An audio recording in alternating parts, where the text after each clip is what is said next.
Welcome to my channel travel with Alok. আজ আমি আর আমার স্ত্রী রয়্যাল এনফিল্ড মিটিওর নিয়ে নর্থ বেঙ্গলের উদ্দেশ্যে যাত্রা শুরু করলাম। ঠিক বেরোবার আধ ঘন্টা আগে দেখি আমার অ্যাকশন ক্যামেরা কাজ করছে না, পুরো ব্ল্যাঙ্ক হয়ে গেছে। ভীষণ আপসেট হয়ে পড়লাম। তাই এই ব্লগে সমস্ত ছবি আমার স্ত্রী মোবাইলে তুলেছে। গরমকে অ্যাভয়েড করার জন্য আমরা বিকেল 4:30 সময় কলকাতা থেকে স্টার্ট করি। রাত্রির 1:45 নাগাদ আমরা ফারাক্কা পৌঁছই এবং সেখানেই একটা হোটেলে আমরা নাইট স্টে করি। তার পরের দিন 7:30টার সময় বেরিয়ে 3টে নাগাদ আমরা শিলিগুড়ি পৌঁছলাম। শিলিগুড়িতে একটা হোটেলে থেকে তার পরের দিন আবার সকালে স্টার্ট করলাম। দেখো সামনে তিস্তা ব্রিজ।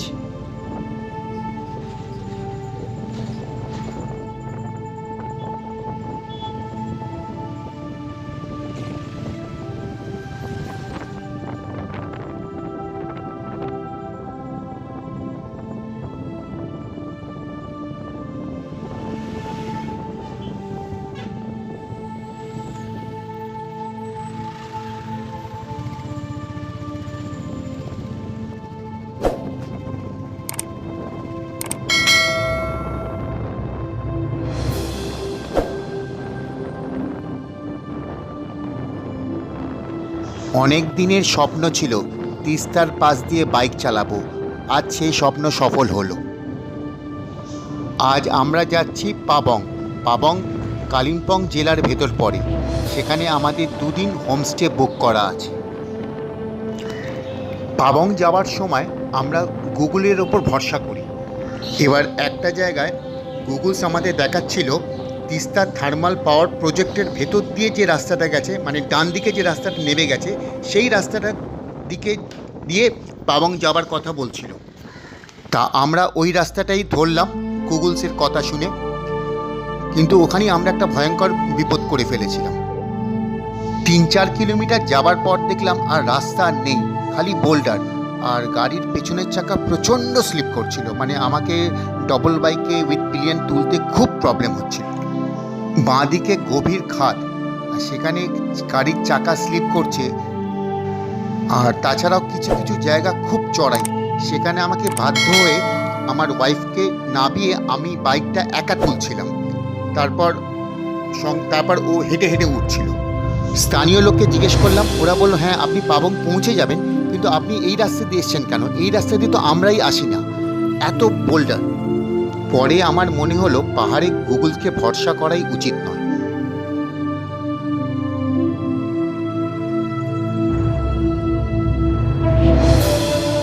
বললাম, তবে এখন যে রাস্তা দিয়ে আমরা যাচ্ছি সেই রাস্তাটা কিন্তু খুব সুন্দর, আর তবে একটু স্টিফ আছে।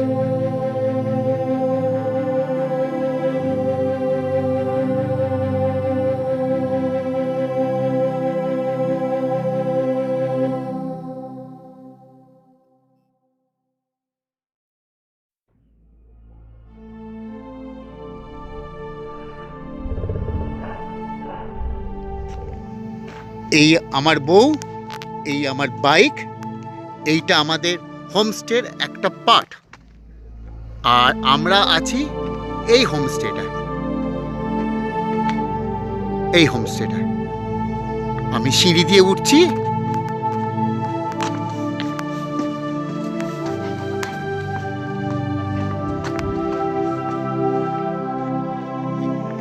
পাবং হোমস্টের ঘর, এখানে 3টে ঘর আছে। এখানে একটা ছোট্ট অর্কিড বাগান আছে। এখানে বাচ্চারা দোলনা মোলনা খাওয়ার বা বনফায়ার করার জায়গা। এই সিঁড়ি, এখানে গিয়ে ওনাদের আরেকটা পার্ট হচ্ছে রাস্তার ওপারে, ওখানে ডাইনিং হল, রান্না টান্না করে। হোমস্টের মালিকরা ওখানেই থাকে। আমরা পাবংয়ে যে হোমস্টেতে ছিলাম তার নাম হচ্ছে চিত্রকূট ফার্ম হাউস। এখানে খরচা হচ্ছে 1200 টাকা করে পার ডে, মানে থাকা আর 4 বেলা খাওয়া।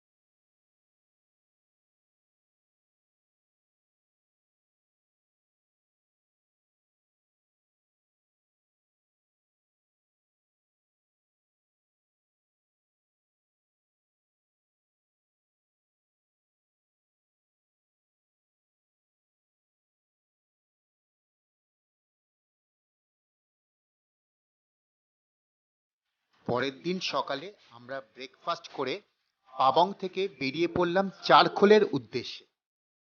পাবং থেকে চারখোলের দূরত্ব 6 কিলোমিটার। চারখোলে হচ্ছে পাবং থেকে আরো ওপর দিকে উঠতে হবে। এই সিধে রাস্তাটাই চলে গেছে কোলাখাম অবধি। আমাদের সময়ের অভাবের কারণে আর কোলাখাম যাওয়া হলো না। আর রাস্তার কন্ডিশন খুব ভালো, একটু চড়াই, বাঁদিকে গভীর খাদ আর ডান দিকে পাহাড়ি জঙ্গল।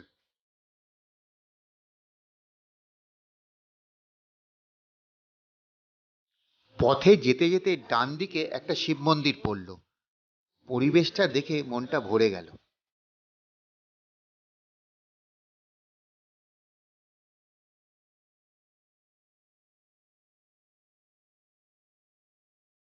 চারখোল জায়গাটা এত সুন্দর যে আমরা ফটোশ্যুট করার লোভ সামলাতে পারলাম না।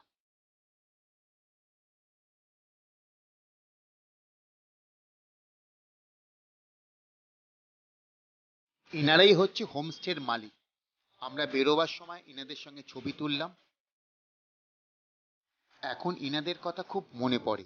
লকডাউনে এনারা কেমন আছেন, কতটা ভালো আছেন।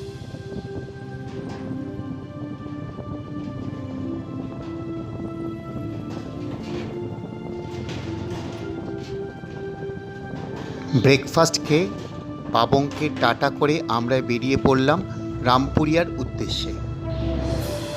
পাবংয়ের 2 দিন এত তাড়াতাড়ি কেটে গেল, মনটাই খারাপ হয়ে গেল।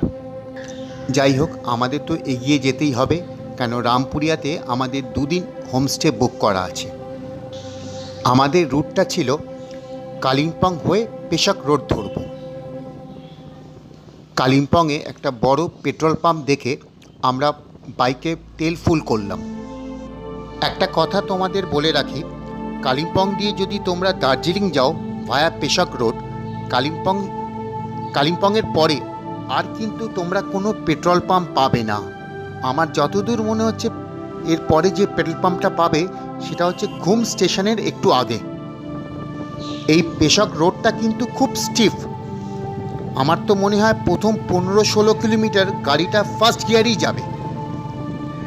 আর কিন্তু রাস্তার কন্ডিশন কিন্তু খুব ভালো, মানে তুমি গর্ত খুঁজে পাবে না।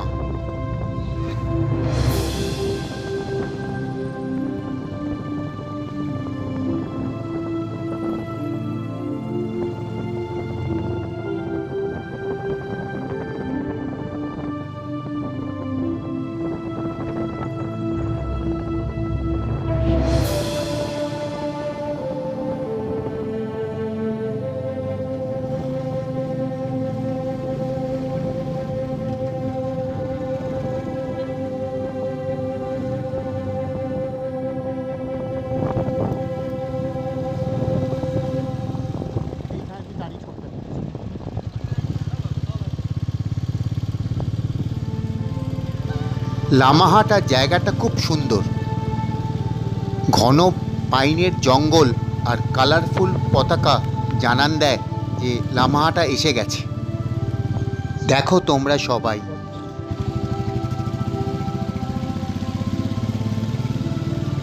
এবার আর আমাদের লামাহাটায় থাকা হলো না।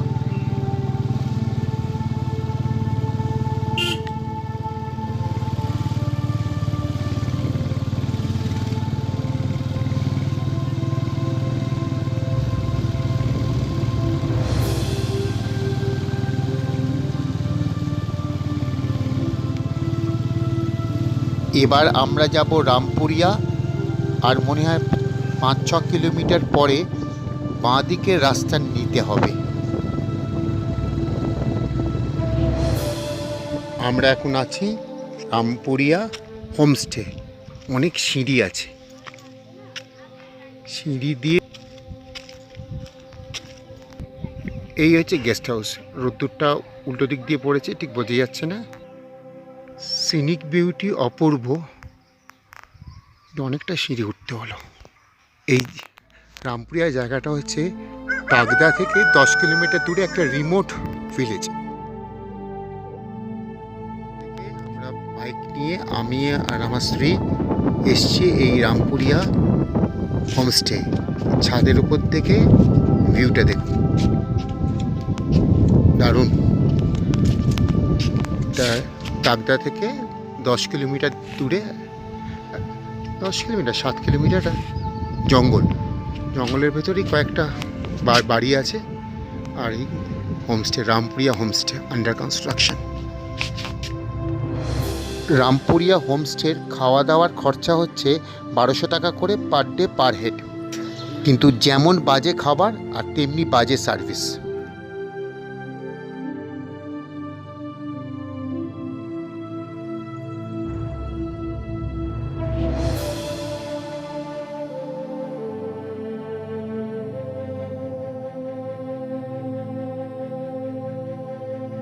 রামপুরিয়া থেকে আমরা টাকদায় সাইট সিন করতে গেছিলাম। 2 বছর আগে টাকদায় গিয়ে আমরা যে হোমস্টে ছিলাম, এবার গিয়ে সেই মালিকের সঙ্গে আমাদের দেখাও হলো। সামনের বোর্ডটা দেখো, দার্জিলিং আর মাত্র 17 কিলোমিটার, আমাদের স্বপ্নের দার্জিলিং।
দেখো, আমরা পৌঁছে গেলাম ঘুম রেলওয়ে স্টেশন।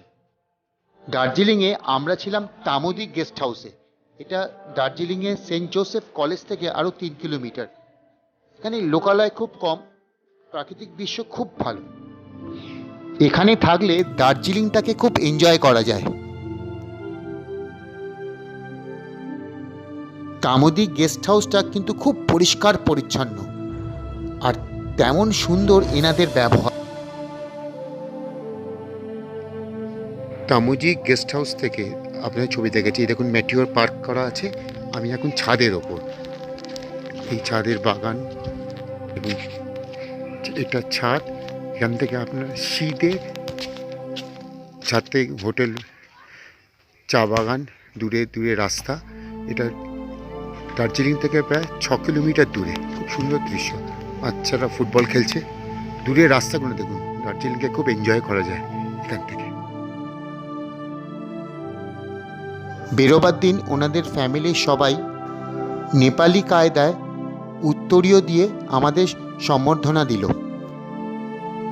তামোদি গেস্ট হাউসকে বিদায় জানিয়ে আমরা চলে এলাম প্রপার দার্জিলিংয়ে। এই দেখো দার্জিলিং রেলওয়ে স্টেশন। সামনে দেখো টয় ট্রেন আসছে।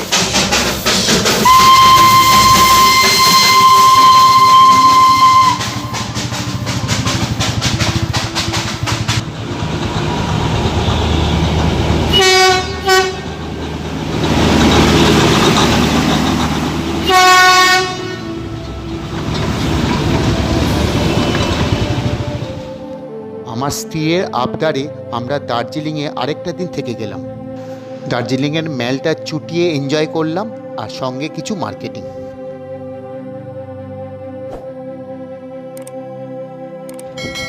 এই দেখুন, এটা হচ্ছে দার্জিলিংয়ে বাতাসিয়া লুপ।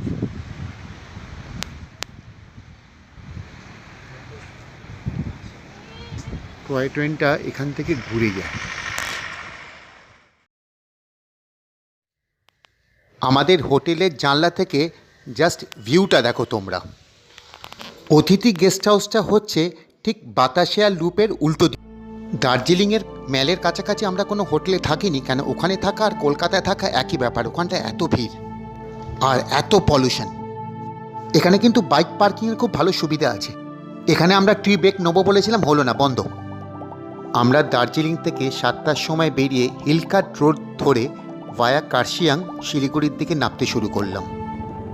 যত পাহাড় থেকে নামছি তত গরম বাড়ছে। শিলিগুড়ির কাছাকাছি এসে আমাদের গরমে খুব কষ্ট হচ্ছিল। তার ওপর রাইডিং জ্যাকেট, হেলমেট, বুট, গ্লাভস, মারাত্মক ব্যাপার হয়ে গেছিল। দুপুর 3টের সময় যখন আমরা মালদার কাছাকাছি এসে পৌঁছই, তখন আমাদের দুজনকার অবস্থা খুব খারাপ। তারপর একটা পেট্রোল পাম্পে গিয়ে আমরা প্রায় 20 মিনিট রেস্ট নিই, মুখে ঠান্ডা জলের ঝাপটা দিই। 20 মিনিট রেস্ট নেবার পরে আবার আমরা এনার্জি ফিরে পাই। প্রথমে আমাদের প্ল্যান ছিল যে আমরা ফারাক্কায় গিয়ে একটা নাইট স্টে করব। তারপর আমরা আলোচনা করলাম যে আমরা যদি ফারাক্কায় নাইট স্টে করি, তাহলে তার পরের দিন আবার আমাদের গরমে রাইড করতে হবে। তখন আমরা ঠিক করি যে আমরা আজকেই কলকাতায় ঢুকব।